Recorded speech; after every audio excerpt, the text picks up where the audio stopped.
বন্ধুরা, আজকের একটা নতুন কিচেনে নতুন রান্না, নতুন রেসিপি কচুর লতি দিয়ে ও কুমড়ো দিয়ে, চিংড়ি মাছ দিয়ে একটা চচ্চড়ি।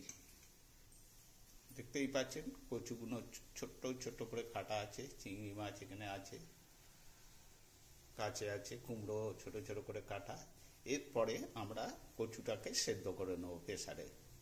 বন্ধুরা, এরপরে আমরা মিক্সচার মেশিনে আদা, কাঁচা লঙ্কা, পরিমাণ মতন রসুন, পরিমাণ মতন টমেটো, পরিমাণ মতন পেঁয়াজ, কেটে রাখা পেঁয়াজগুলো দিয়ে দিলাম, দিয়ে আমরা পেস্ট করে নেব। বন্ধুরা দেখতে পাচ্ছেন আমরা কড়াতে তেল দিয়ে কেটে রাখা কুমড়োগুলো একটু ভেজে নিচ্ছি। এতে পরিমাণ মতন একটু হলুদ দিয়ে দিলাম, পরিমাণ মতন নুন দিয়ে দিলাম। বন্ধুরা, মোটামুটি আমাদের কুমড়োটা ভাজা হয়ে গেছে, দেখতেই পাচ্ছেন।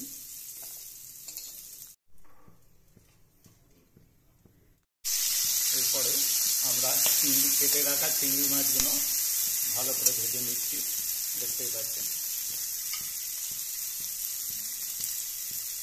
পরিমাণ মতন হলুদ দিয়ে দিলাম, পরিমাণ মতন নুন দিয়ে দিলাম, দিয়ে ভালো করে একটু নেড়ে চেড়ে নিয়ে, দেখতেই পাচ্ছেন আমাদের কচু মোটামুটি সেদ্ধ হয়ে গেছে।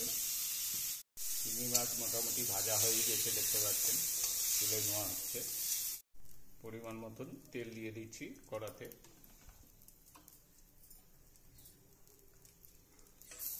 শুকনো লঙ্কা দুটো কুচিয়ে দিল,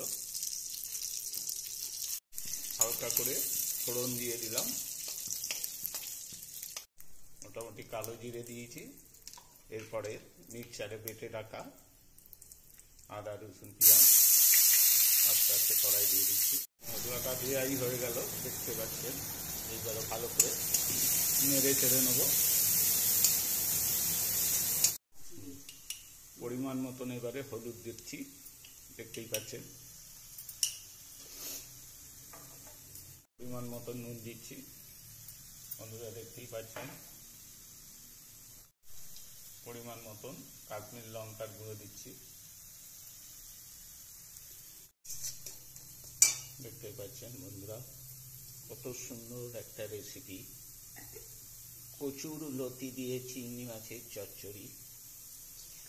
জিরে মশলা, জিরের গুঁড়ো, পরিমাণ মতন চিনি দিয়ে দিচ্ছি, দেখতেই পাচ্ছেন।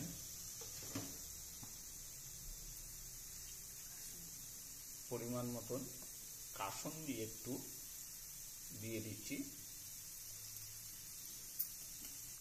সেদ্ধ করা কচুর লতিগুলো দিয়ে দিলাম, বন্ধুরা দেখতেই পাচ্ছেন কত সুন্দরভাবে।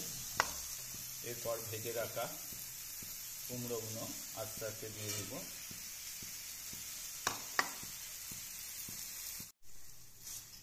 এরপরে চিংড়ি মাছটা দিয়ে দিলাম, মোটামুটি দিয়ে এবারে আমরা অতি সামান্য একটু জল দিয়ে দিচ্ছি, দিয়ে চাপা দিয়ে দেবো।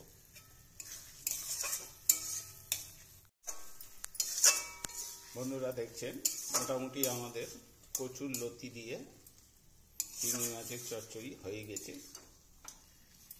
দেখতেই পাচ্ছেন কত সুন্দর একটা কালার চলে এসছে। এরপরে আমরা নামিয়ে নেব।